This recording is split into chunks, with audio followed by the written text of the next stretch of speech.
Hey everyone, welcome back to the Align Life podcast. This is Rachel Freeman and I'm joined with my co-host Dr. Devin Shea. And today we have my most favorite person ever and his wife, Jimmy and Christine Moore. Hi Jimmy. Hi Christine. Hey, what's up? I'm super excited to chat with you today because today is book release day. If you don't remember Jimmy, we had him on episode 30 of the Align Life podcast. And now we're joined by his better half, Christine, who is a nutritional therapy practitioner, which is where I got my certification. So I'm super excited to chat with her. Both Jimmy and Christine host a ton of podcasts. Jimmy is the host of the top running health and wellness podcast, the Live and Live Low Carb Show. And together they co-host the Nutritional Pearls podcast.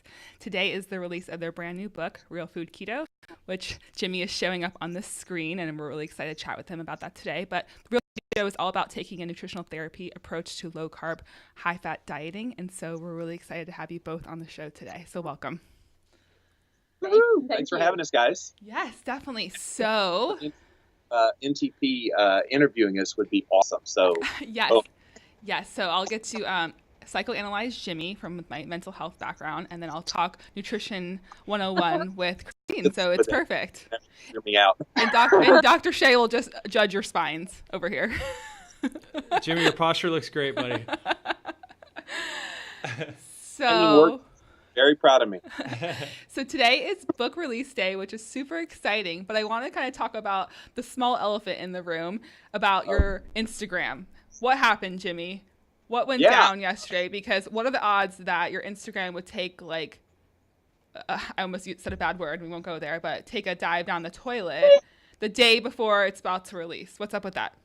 Yeah, I was hacked and it was taken down completely. My Instagram channel, I'm working through the proper channels of trying to get Instagram to reinstate it. I had 38,000 followers.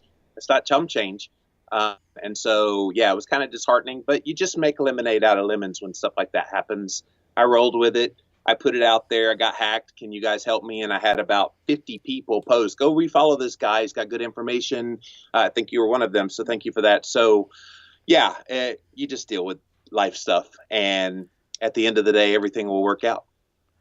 Could I just have 10% of your positivity? That would be really great. Well, I mean, what are the options? You can sulk and get angry and be upset and dwell in that of something you have no control over, or you can choose to be happy, choose to keep doing what probably made the people who did it to you mad that you were doing. The best revenge is keep doing the stuff that made them mad. Yeah. Carry on, warrior. Yeah. Okay, well, that's a great positive attitude, and I'm sure your fans will rally behind you to get you back to where you were, if not further, now that they see that nothing can really bring you guys down. So we'll do our best to get you where you are. Hopefully, we'll pick up a few new good ones on the way. So Sure. So let's talk about your brand new book, Real Food Keto. What was the motivation behind writing the book? So my motivation was, as you know, the principles that we learned going through the nutritional therapy practitioner program are not talked about a lot in the health realm. And so many people are still struggling with their weight and their health, and they don't know why. And it's very discouraging. So the principles that we learned, I believe, can be answers for a lot of people who are just struggling, who don't know where to look. And you see some of this stuff on various websites here and there, but you have to go to different places to find it. We wanted a resource where all of it would be in one place for people to easy laid out, easy to understand, as thorough as possible. So maybe people can get the answers that they need. And my motivation was, as I was hearing her listen to Gray give the next lecture in that program, I'm like, why don't I know this stuff? I've been in this space for a very long time, and I don't know what a prostaglandin is. I didn't know where the duodenum was in the body. I didn't know what cholecystokinin was, and I know what it's are now. But when she was going through it, I'm like, this is gold. And it's applicable really to any diet, because the NTA preaches kind of a non-denominational type of diet. But man, oh man, how applicable is it to a ketogenic diet, which is what I've been about for a very long time. So when she got finished and became an NTP, I went to my publisher and I'm like, we got to put this nutritional therapy in a book. and tie it to keto. And they were like, oh, yeah. And to my knowledge, there's no other book that's taken nutritional therapy and applied it like this with any diet modality. But you do know what gluconeogenesis is, right? What this is, and glycogenolysis, and some of those other big long G words. Yes. Sorry, I just had to throw that out there. So your book is truly different than all the rest of the keto books that are on the market. And from what I understand and when I look through it, it's a book with recipes. It's not a cookbook. Oh, I would say probably only about a fourth of it by Maria Emmerich is recipes. It's most nerdy science translated into everyday language. Yeah. I mean, we felt the recipes were absolutely important because for some people, this could be the first book that they pick up that they're being introduced to a ketogenic diet. And so we wanted recipes in there, and Maria Emmerich does a bang-up job with recipes. And one of the things that we believe strongly in is fermented foods. And so we asked her to come up with a couple of fermented food recipes. A low-sugar kombucha. That was awesome. Yeah, and so she did a bang-up job, and we're so happy to team up with her on this. Well, and you can't have a book called Real Food Keto and not have some real foods in there. So go ahead. Guys, so kind of coming back to the idea of someone who's new or maybe has never even picked up a nutrition book before, and now this is their first experience with keto. Just for our listeners who haven't really heard too much about the keto diet itself, can you give a rundown of what that is, and then maybe more specifically why the concept of real food is a new topic for keto? Because if I'm somebody on the street and someone says you're supposed to eat real food, I'd be like, well, duh, what else is there? So what's that all about? Why is this so important?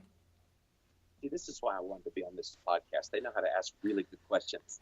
As a bit of a call too. Thank you, Devin. So keto, I mean, it's basically shifting your body's metabolism from mostly being a sugar burner over to being a fat burner. And the reason why you have to qualify it by saying eat a real food keto diet is people still think real food comes in the grocery store. And it's right before we came on, I was texting with Rachel and I said, I'm cleaning out my chicken coop. That's real food. When you got to touch an animal's poop to get to that's real food. Or if you have to hunt and gather and pick vegetables from the garden and get prickly things that stab you while you pull it, that's real food. And so I think a lot of people in the keto world, they understand the value of the macronutrition, but they don't understand the value of the micronutrition, which is where real food shines in spades. And so that's why we wanted to write this book. We wanted to put on the radar screen, perhaps for the first time, for a lot of keto dieters. And there's so many new people because of the popularity in our culture. There's so many new people coming to it. Why don't we educate them from the get-go rather than going through all the heartache and pain of all that crap that's out there that's labeled keto that ain't anything close to keto? Jimmy, it's crazy because when the whole keto phase came out in the nutrition world, I have to be honest, I was really wary about it because I felt like they were missing the real food aspect of it. And so when you guys, Rachel showed me the PDF of the book and so forth, I was thrilled because I was like, oh, finally, now this is something I can really get behind and be able to like give this to our patients, recommend this to the people on the podcast, and just sort of start spreading the message, because I always felt wholeheartedly that real food had to be an aspect of the process because otherwise the micronutrition wasn't there. Maybe could you speak to the concept of micronutrition so it's not coming from me? What is, when we talk about micronutrition, what does that mean? How would that benefit someone? What would be the lifestyle advantages of a diet that was rich in micronutrients? Wow, so micronutrients are just basically they're vitamins and minerals. They're essential for a healthy life. And these nutrients, these vitamins and minerals, are necessary for so many functions of the body. We need zinc for stomach acid production. We need it for a healthy immune system.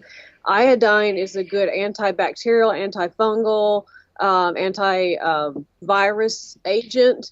Magnesium, calcium is responsible for the contraction and relaxation of muscles, but it's the magnesium that helps the calcium to work. So if you have heart palpitations, it's likely due to a magnesium deficiency. let's see, K2 is necessary to tell calcium where to go in the body. So if you are deficient in K2, it's possible to have osteoporosis, but yet bone spurs at the same time, or calcium buildup in the arteries. Tell the story about your doctor when you went to the doctor related to K2. Oh, yeah. So I just recently had my annual checkup, and one of my numbers, the calcium was a little bit off. And I said, well, could that be due to a K2 deficiency? And the look that she gave me, it was just this blank. She had no clue. And she's a younger physician's assistant. So you would think these younger physicians, assistants, and doctors would know these things. But no, she didn't even know. But at least she was honest. And she said, I don't know, but I'll have to do some research. I'll look it up. Yeah.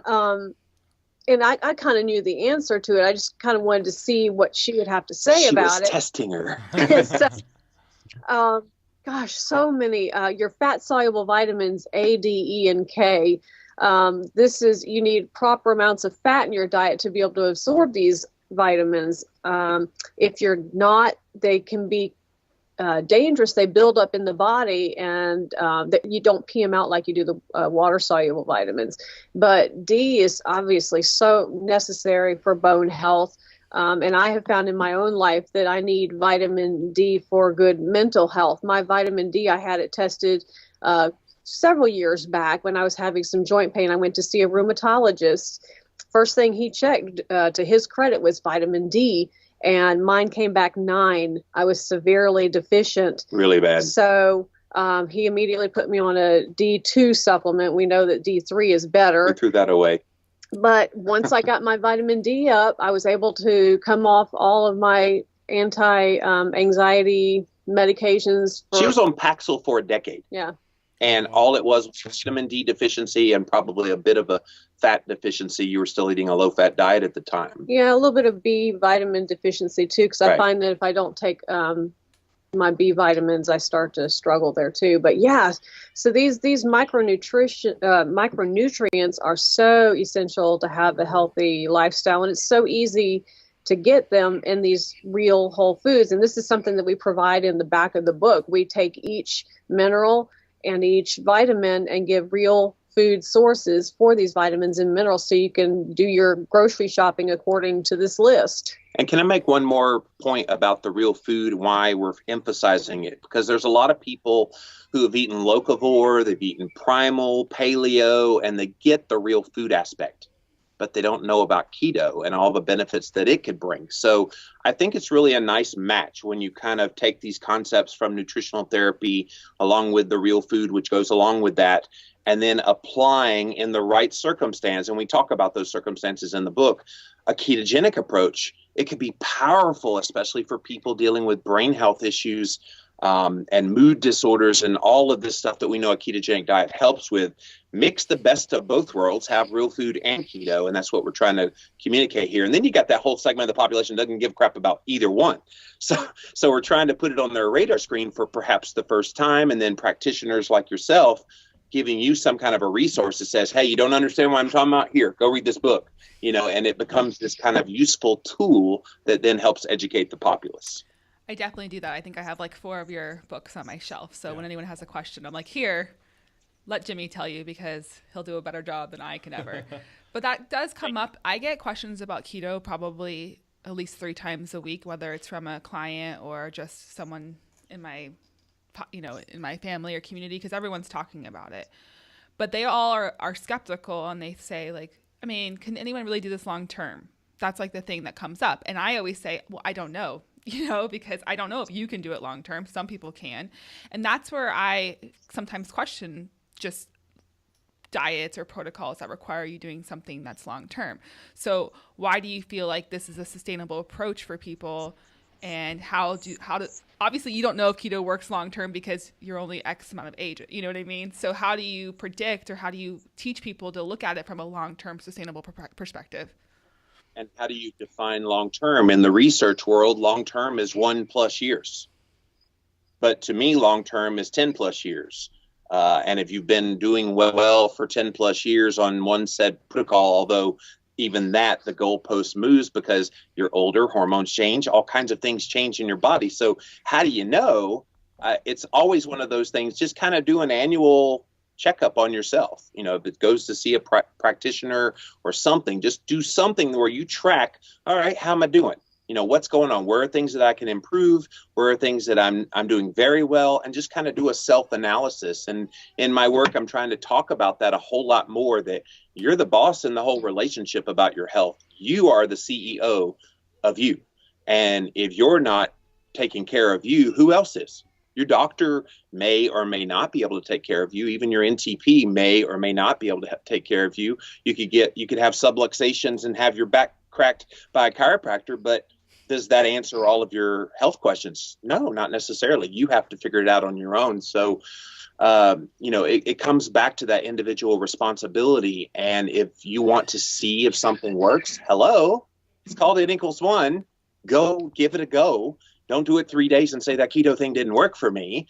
You've got to give it time. You've got to give it a true analysis. There's so many ways to test blood sugar and ketones and blood pressure and all kinds of things these days that you really have no excuse for not at least tracking and seeing how you do on any given protocol. Guys, one of the things that excites me so much about the keto diet is the concept of mental clarity and focus. These days, there's so much, I don't know if you would call it research, but just like people looking into how can they make their body and their mind work not only together, but also like in the more clear capacity and so forth. So can you talk to me about, so I've heard keto works well with this. How does that work? And am I correct in assuming that that's the case? So I would call keto a nootropic. So that's kind of a new word that's kind of out there in the zeitgeist of these people that you're talking about in the biohacking community. So what does that mean, Jimmy? Right, I'm getting there. So that's all right. So it's a brain altering type of modality. So there's supplements that you can take. There's even like direct ketone esters, or have you guys seen those? I took some of those and I went from like 0.7 on my blood ketones to 15 minutes later, 5.3. So suddenly you're just being flooded with all these ketones and you're hyper aware. That's a little bit extreme. Don't do that. But I did it for science and to prove that you don't need to do that necessarily. So yeah, I think keto is a powerful way to add to that whole nootropic effect that people are looking for biohacking, and it also goes well beyond just the food. I think sometimes we get caught up on, well, I'm not doing well in my health. And my brain health. I'm supposed to be feeling all these effects from this ketogenic diet thing I hear this Jimmy Moore guy talking about, but I'm not feeling that effect. So therefore keto was wrong and keto didn't work.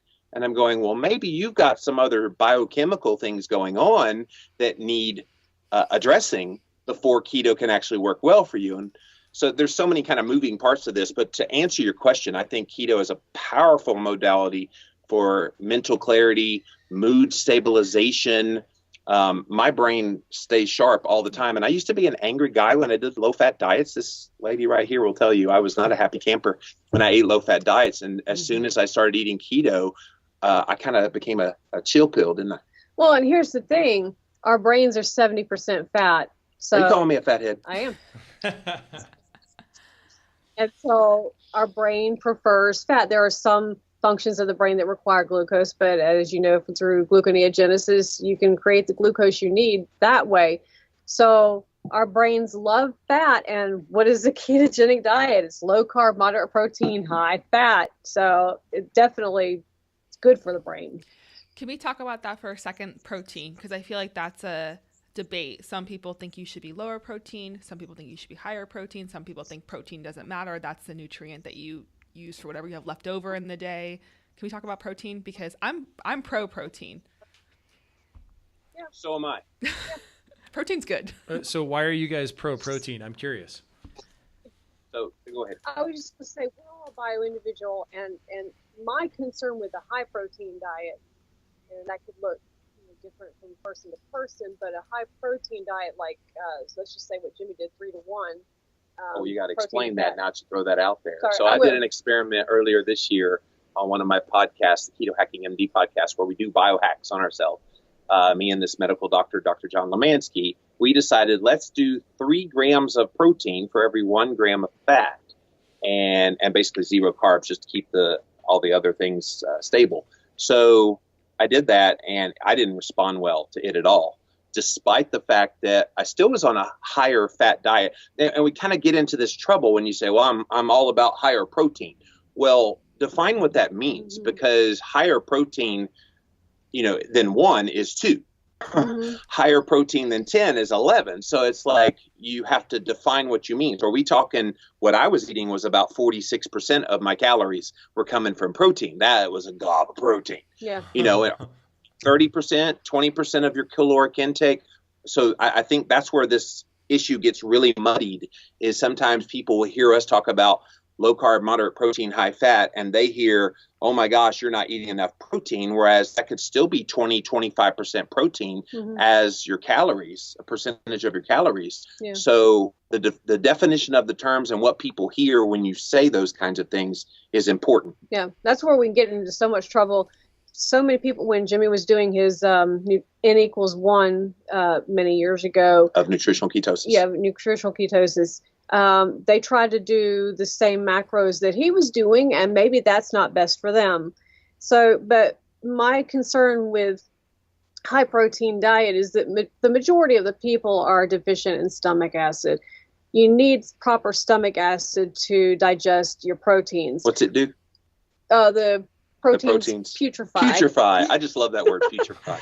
So you need your proteins. I mean, it's a cycle where you have your amino acids and polypeptides that stimulates gastrin in the stomach. The gastrin stimulates hydrochloric acid production, and the hydrochloric acid production stimulates pepsin, which is used to digest your proteins. So you need your amino acids to be able to digest your proteins, but you just need to make sure that your digestion is optimal before you go on a higher protein diet, because you could really do some damage, cause some irritation to your intestinal tract. So that's my concern with it. Well, and then the other thing that comes into play with this protein question is people don't realize proteins get recycled throughout the body. And so you use protein, but then it's used again. And then you have all of this proteins, kind of dead proteins in your body. It's why fasting for a few days, this whole process of autophagy, clearing out those old proteins, there's proteins in your body. And so how much do we really need to be putting into our mouth to be getting it? It's already in there. We just need to access it. That's cool. Okay. Another question that comes in a lot is women's hormones in keto. It seems like if a man wants to do keto, everyone's like, yeah, go for it, try it out. But if a woman is interested in keto, they're like, well, it's not good if you have this, or this issue in relation to hormones. So several questions came in about that. So can we speak on that a little bit? I will do my best to speak on that. I know that if your blood sugar is not under control, then there's really no hope in kind of regulating your other hormones, because the pancreas, a lot of times for somebody that has unstable, is that a new word now? Unstable blood sugar. Christinism. Oh my goodness. She's learning to talk for a living. I've been doing this for years. It's okay. Unstable blood sugars, they're eating a crappy diet.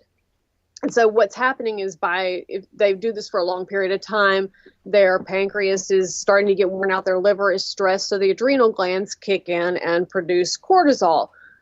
Well, the precursor to cortisol is pregnenolone, and pregnenolone is the precursor to a lot of your sex hormones too, and aldosterone. So if you're constantly having blood sugar fluctuations and in general just being in a stressed state, you're pumping out that cortisol, so the adrenal glands are going to prioritize the cortisol production over your sex hormones, and because it's the adrenals are the fight or flight organ, and so that's why it prioritizes. So until you get your blood sugar under control, it's really hard to regulate your hormones. Well, and a lot of these women, especially, who say, well, I didn't do well with keto, you start kind of digging a little deeper. How long did you do it? Oh, I tried it a week and I just couldn't take it anymore. Okay, you're not quite keto adapted yet. That's generally at least a 2 to 4 week period. So that's number one.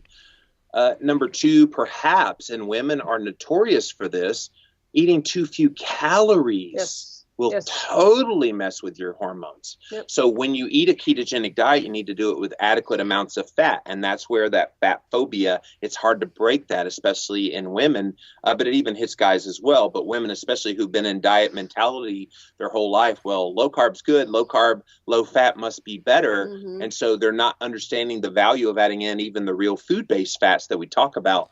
So that's another reason why hormones can kind of go wackadoodle. People look at their thyroid panel. Oh my gosh, keto wrecked it. How many calories are you eating? 1,100. Yeah. Well, Yeah. okay, chicken or the egg, which happened, which did it? And I would argue it was the hypocaloric nature of that diet. Yeah, and if they're doing a low-fat diet, a lot of your hormones, your sex hormones and your thyroid hormones are dependent upon fat. And vitamins A, D, E, and K can't be absorbed, which Yep. helps to control the hormones. So it's all interconnected. See how much I learned from her in this I book? know. You guys are like the NTA wrapped in one right now. No one even needs to go to school. They should listen to your podcast. Just kidding. It's eyes too. We hear so many people who go on keto, Did you say dry ice? dry eyes. Oh, dry eyes. I thought you said like dry eyes.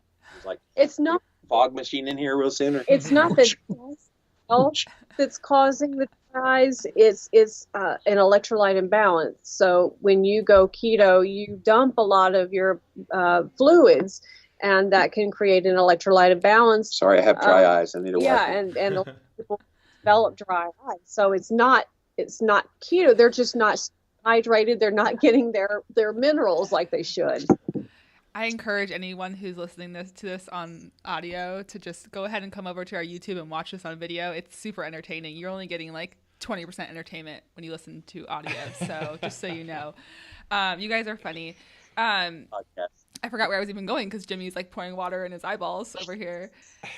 Okay, so what I was going to say was if someone wants to transition into a ketogenic diet, but they're already eating lower fat and you're worried about blood sugar, they're one of those people that eat like every 7 hours and get hangry. They're the Snickers commercial people. Do you recommend, this is what I do, is that they start removing a lot of the carbs and adding in more fat, and maybe they're still eating 6 to 7 times a day, but their meals look a little bit differently, and then they can kind of slowly but surely transition to a more low carb ketogenic that way, because ketogenic does balance your blood sugar. That's the goal. Well, here's the thing, and you're right. And so here's the thing. You could tell them that, but I would say, you know what? Eat ad libitum. In other words, as your body tells you it's time to eat, rather than looking at a clock and it's 8, 10, 12, 2, every hours, why don't you I want you to eat bacon cooked in butter. Bacon, eggs cooked in butter. Yeah, don't cook your bacon in butter. you could That do sounds that. actually really good. You don't have to do that. Deep fried bacon, butter. Bacon wrapped butter. Don't they have that at the fair? Probably do. Should have that at the fair. So yeah, just tell them eat bacon, eggs cooked in butter, an avocado, and then see how long you go before you feel hunger. Now, sometimes people have psychological hunger, then I need to eat because they've been so used to eating so often. But a lot of people go, I'm okay. 4 hours later, 6 hours later, 8 hours later, and it happens really fast. Maybe not that first day, but within a few days of just say, start your day with that. Then what will happen over time is they'll end up eating, like 2-3 meals in a day. Then they'll wake up in the morning and go, I'm not really hungry this morning, so maybe I shouldn't have my breakfast yet. And I think last time I was on, I was talking about fasting, the break fast. Yep. You want that break fast to be whenever you're hungry. And so if it's not till noon, that's okay to have your break fast at noon. And so then they kind of fall into maybe a noon and 6 and having an intermittent fast. It happens spontaneously, but you get them in with saying, eat the bacon and eggs cooked in butter with an avocado and watch what happens. Yeah. So do you have to worry about people under eating on keto then? Oh, yeah. Yeah, it's a real and present danger like we were talking about with the hormones a while ago. So I remind people, just make sure you're not purposely making yourself hungry. If you feel hunger, eat. That's your clue to eat. So, and when you eat. Don't graze. Don't have little snack things. It's easy to do that, especially for those of us that are busy all day. And unless you have some stressor in your life that's maybe forcing you, like what happened to me with my Instagram getting deleted yesterday, I was kind of grateful a little bit in the morning just because I knew it was emotional eating kind of signals kind of, kicking in. So I had some nut butters and I had some cheese, and it all kind of calmed down. And I ended up fasting for the rest of the day until the dinner meal. And so that's kind of the strategy that I think works for a lot of people. And here's the thing you have to too. I know that I struggle still with this. I'm still working on my digestion. For a lot of people, when they go keto, they may have digestive issues and they have trouble digesting their food. So the food just sits in their stomach. So some people can confuse the food sitting in the stomach longer than it should for just being satiated through nutrition. So it's really important to make sure we go back to digestion. The first two things that I look at with my clients is digestion and blood sugar.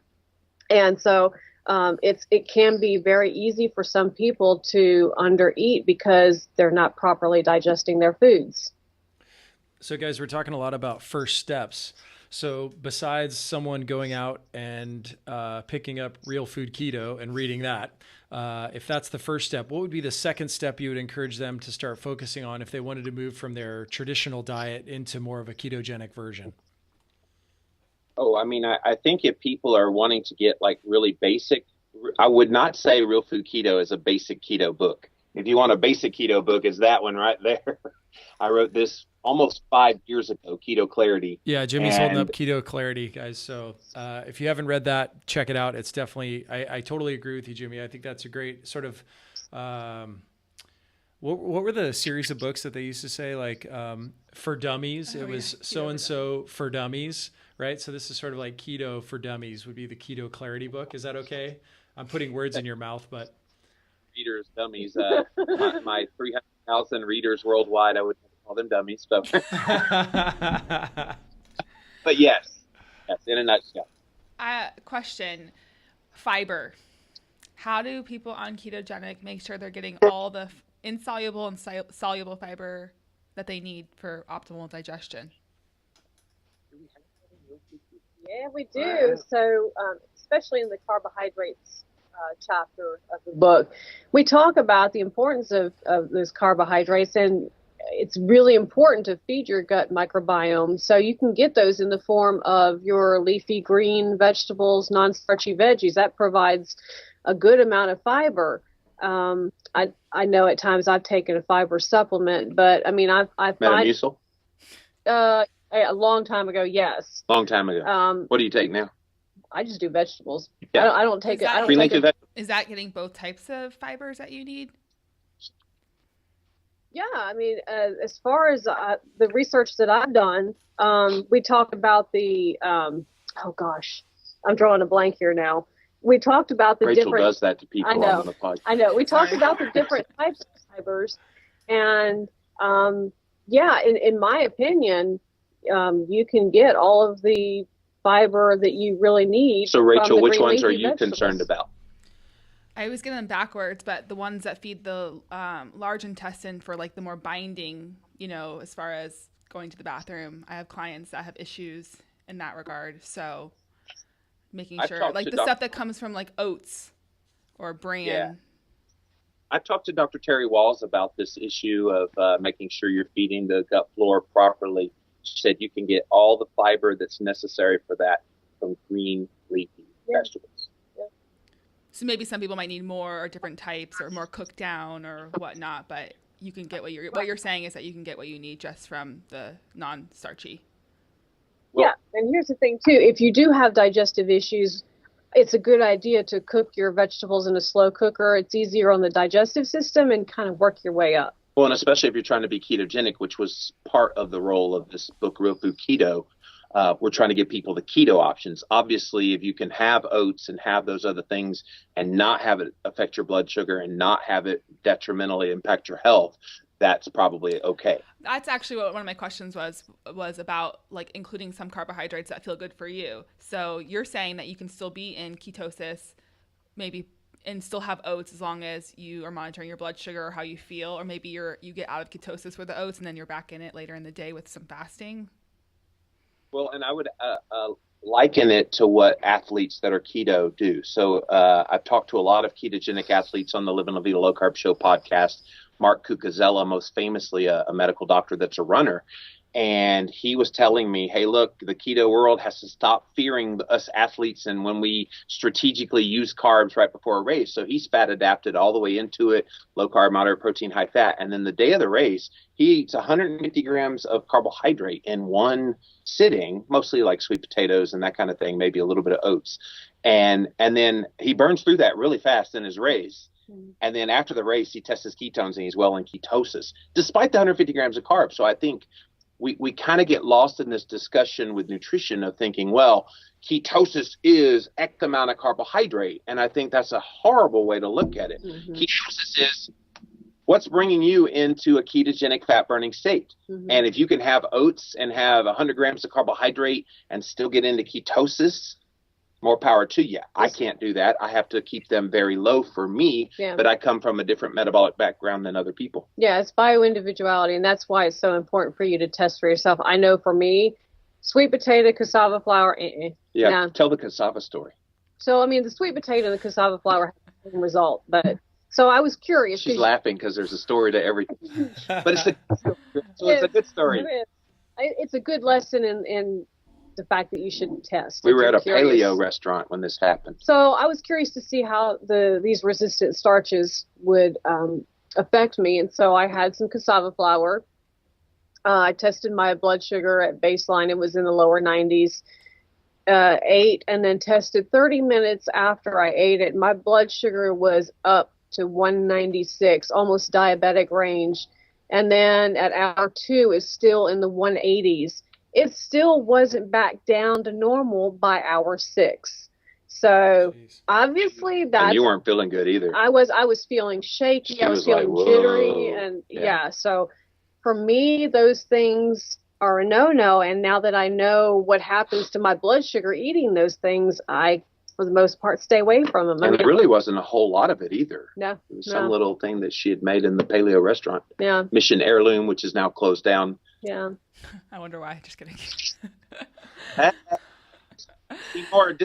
Well, that's the thing is that nowadays, if you want anything paleo, you can pretty much have whatever you want. Pizza, pancakes, cupcakes. And everyone thinks that it's healthier because it's gluten-free. And at the end of the day, like, a cupcake is still a cupcake. Pizza is still pizza. Like, it's a treat, treat it as such. Yep, I agree. Guys, I'm really curious. When I look through the research, there's this concept of ketones and being able to check your ketone levels. But if I'm like an average person off the street, I would have no idea what that was or how to do that. Could you talk about if you found a way to test your ketones easily and talk about what ketones are? How do we create them? How do they affect the body? Right. So there's 3 different, you don't let me do this one. Right. Yeah, this is your thing. I was going to say, this is the sort of my wheelhouse. So, so there's 3 different ketones in the body. So there's one in the breath, there's one in the blood, and there's one in the urine. So let's start with the urine because a lot of people over the years have used those, the Atkins dieters back in the day. Oh, I peed on a pee stick and I got a pink to purple, and that's my level of ketosis. And that's probably 25, 30-year-old science of acetoacetate, which is what that ketone body is called, mattering. What's the problem with it is after you get keto adapted, that acetoacetate gets converted into beta hydroxybutyrate, which is the key ketone body that's in the blood. So I'm a big fan of blood ketone testing if you're going to test for ketosis, because it's going to show you what's physically in your body. The urine is just the expelling of ketones. You don't want to see what you're throwing away. You want to see what's actually being used in the body. That's where blood ketones shine. So you want to test for that.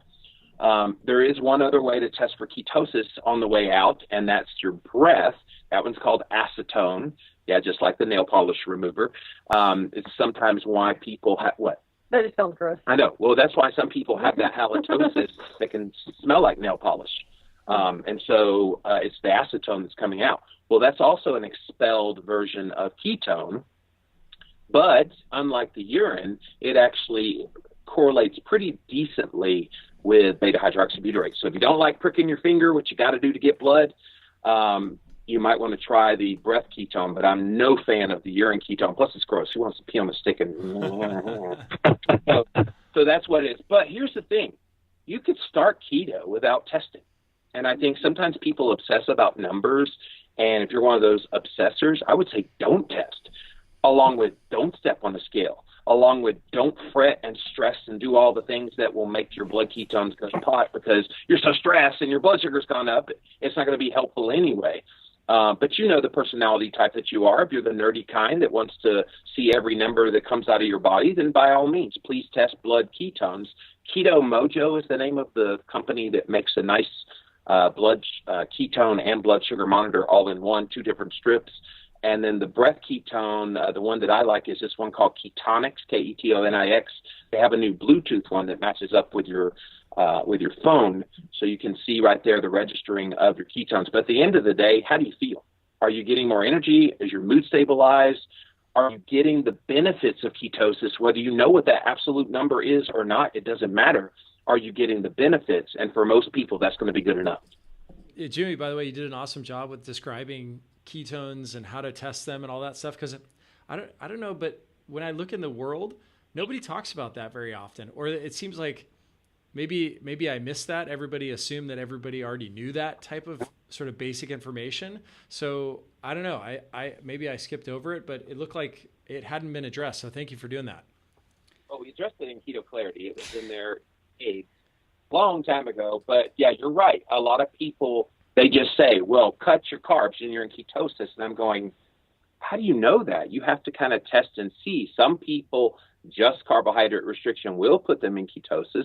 Other people, carbohydrate restriction plus moderating down on the protein with a little extra fat to make up the energy, that will put them in ketosis. Some people, calorie restriction puts them in ketosis. So, I mean, there's all kinds of ways to get in there, but you won't know unless you test. Yeah. That's why I'm a big fan. Yeah. All right. Enough with this nerdy stuff. I want to know what it was like writing the book together, being home together all day long, writing. And how's therapy going? We're doing our first session right now. And how was that like for you? What was that experience like for both of you? So my job in the writing process was to just, I'm going to slap you. You have one arm. I know. Well, I can easily turn. No. But so my job was to just brain dump. And Jimmy came in behind me and did what he does best and interprets it. I mean, he wrote a lot of the beginning stuff because that's where his wheelhouse is. So when it came to part 3, Jimmy was on my computer. Honey, can you come here and explain this? Tell me what this prostaglandin 1 and prostaglandin 2, explain what that is again. I'm not getting it. It feels like R2-D2. And so I would go and explain it and then walk out of the room and continue doing what I was doing a minute later. Can you come back in here? Oh. So finally, I just sat my butt down on the floor and just kind of worked with him that way. But I mean, to be honest with you, it got frustrating at times because, for one, with this stuff, I automatically thought that he should know it too. But see, then my brain goes, I know average everyday person, which is the way my brain works when I do podcasts. I go, okay, lowest common denominator. Are they going to get what I'm writing? Yeah. And I'll hate to put it in that many terms, but you have to think about who's the average everyday person that's going to read this and go, well, you lost me.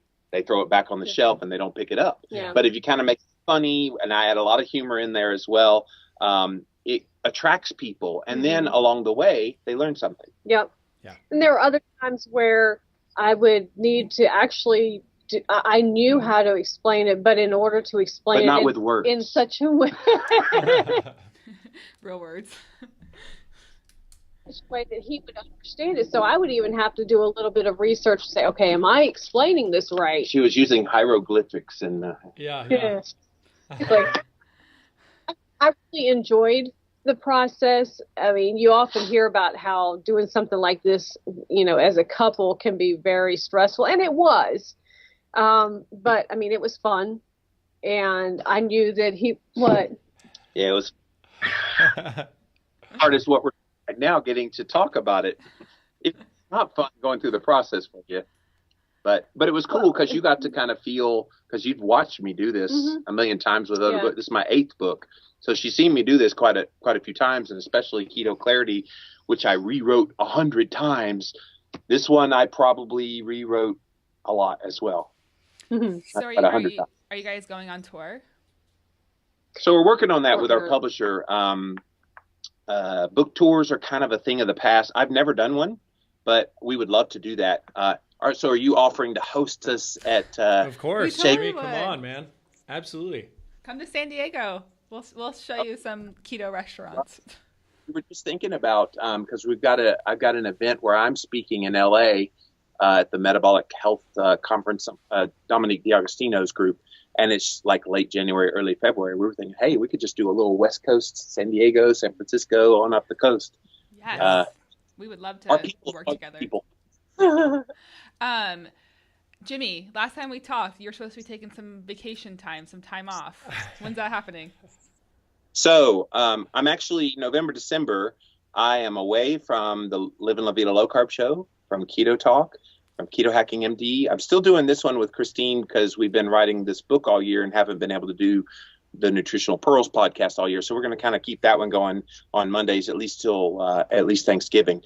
But yeah, but on the calendar, you'll be so proud of me, Rachel. It's on the calendar now.